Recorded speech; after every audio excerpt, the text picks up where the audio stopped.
বন্ধুরা কেমন আছো? আশা করি সবাই ভালো আছো, আমিও ভালো আছি। আজকে উঠেছি ভোর 4:30, উঠে হেঁটে এসে সমস্ত বাসি কাজ সেরে নিয়েছি। সেরে নেওয়ার পরে স্নান করে পুজো দিয়ে আজকে আর টিফিন করিনি। ছেলে জিমে বেরিয়ে গেছে, মেয়ে এখন কিছু খায়নি, আমি এখন কিছু খাইনি। এখন সকাল 10:30 বাজে। আমি রান্না বসিয়ে দিয়েছি, চাল ধুয়ে ভাত বসিয়ে দিয়েছি। আর আজকে দুপুরবেলা কী রান্না করবো সেটাই তোমাদেরকে দেখাবো। তোমার দেখতে থেকো, পাশে থেকে সঙ্গে থেকো। আমি চাল ধুয়ে ভাত বসিয়ে দিয়েছিলাম, ভাতটা হয়ে এসছে। এবার নাবিয়ে আমি ফ্যান গালিয়ে নেব। আজকে রয়েছে ভোলা মাছ। ভোলা মাছটা গোটা গোটায় ছিল, আমি কেটে 3বার করে ধুয়ে জল ঝারিয়ে রেখেছি। এতে নুন আর হলুদ মাখাবো। নুন দিয়ে দিলাম আর 1 চামচ হলুদ দিয়ে দিলাম। এটা ভালো করে মাখিয়ে রাখবো। আর যে ভোলা মাছের ঝাল করব, এই যে একটা টমেটো, একটা পেঁয়াজ ধুয়ে আমি কেটে রেখেছি। আর যে মশলা নিয়েছি, আদা রসুন কাঁচা লঙ্কা অল্প করে নিয়েছি, পেঁয়াজ আর মশলা দিয়ে পেস্ট করে নেব। আর যে একটা সবজি চচ্চড়ি করব, দেখো সজনের ডাঁটা, আলু, গাজর, রাঙালু, কলা আর কুমড়ো, এটা 5 মিশিয়ে একটা চচ্চড়ি করব। কালো জিরে আর কাঁচা লঙ্কা এই যে চিড়ে রেখেছি, সব এগুলো ধুয়ে রেখে দিয়েছি আমি। আর এই যে ছোলা রয়েছে, ছোলা দিয়ে 5 রকম একটা চচ্চড়ি করব।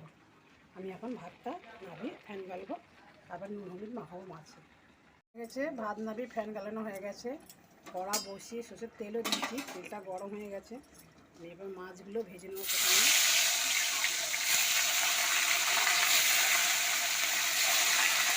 একটু ভাজা হয়ে গেলে আমি একটু দিতে দেবো। মাছ একটু ভাজা হয়ে গেছে, আমি একটু দিতে দেবো।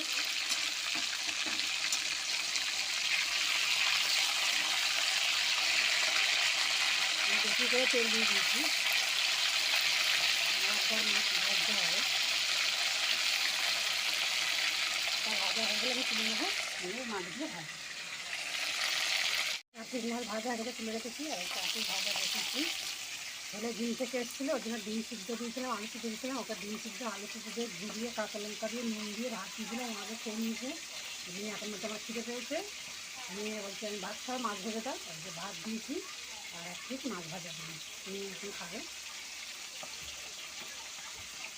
মাছ ভাজা হয়ে গেছে। আর একটু সরষের তেল দিয়ে পেঁয়াজ আর টমেটো ভাজা বসিয়ে দিয়েছিলাম, ভাজা হয়ে গেছে পেঁয়াজ আর টমেটো। দিয়ে সব মশলা দেবো এবারে। কাঁচা লঙ্কা, আদা রসুন আর একটু অল্প পেঁয়াজ মিক্সিতে পেস্ট করে নিয়েছি, মশলাটা দিলাম। হলুদ জিরে সব 1/2 চামচ করে আছে, জিরে দেবো, ধনে দেবো, লঙ্কা দিয়ে 1/2 চামচ করে সব দিলাম। এখন মশলাটা ভেজে নেবো, ভেজে নেওয়ার পরে পরিমাণ মতন জল দেবো। মশলা পেঁয়াজ টমেটো সব একসঙ্গে কষে আমি জল দিয়েছিলাম, 1/2 মগ জল দিয়েছিলাম। দেওয়ার পরে ঝোলটা এখন ফুটে গেছিলো, মাছগুলো দিয়ে দিয়েছি। আর ঝোলটা অনেকটা শুকনো হয়ে গেছে, আর একটু শুকনো হবে, তবে আমি নামিয়ে নেব। ভোলা মাছের ঝাল আর ঝোল শুকনো হয়ে গেলে গ্যাস বন্ধ করে দেবো। এবার রান্না হয়ে গেছে, এখন বাজে দুপুর 2টো। আমার রান্না আজকে হয়ে গেছে 12টার মধ্যে।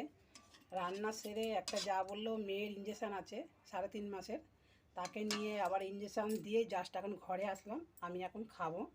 কী কী রান্না হচ্ছে সেটাই তোমাদেরকে দেখায় আগে। আজকের হয়েছে সাদা ভাত, ছেলে মেয়ের তো খাওয়া হয়ে গেছে। আর হয়েছে ভোলা মাছের ঝাল, মশলা দিয়ে টমেটো পেঁয়াজ দিয়ে একদম শুকনো শুকনো ঝাল ভোলা মাছের। আর এই যে 5 মিশালি চচ্চড়ি, কাঁচা লঙ্কা, কালো জিরে, সর্ষের তেল দিয়ে প্রথমে সবজিগুলো ভেজে নিয়েছিলাম। ভেজে নেওয়ার পরে নুন আর হলুদ দিয়ে নাড়াচাড়া করে অল্প জল দিয়েছিলাম। দেওয়ার পরে হয়ে গেলে নামাবার আগে চিনি দিয়েছিলাম। একদম শুকনো শুকনো তরকারি করেছি। আজকে দুপুরবেলা এই রান্না হয়েছে। ছেলে মেয়ে তো খেয়েছে, ওরা এখন খাবে না, আমি এখন খাবো। আর দাদাভাই তো আসবে সন্ধেবেলা। বন্ধুরা তোমরা এইভাবে রান্না করে খেয়ে দেখো, ঘরোয়া রান্না। আর আমার ভিডিও দেখতে থেকো, পাশে থেকো, সঙ্গে থেকো। তোমরা সব ভালো থেকো, সুস্থ থেকো।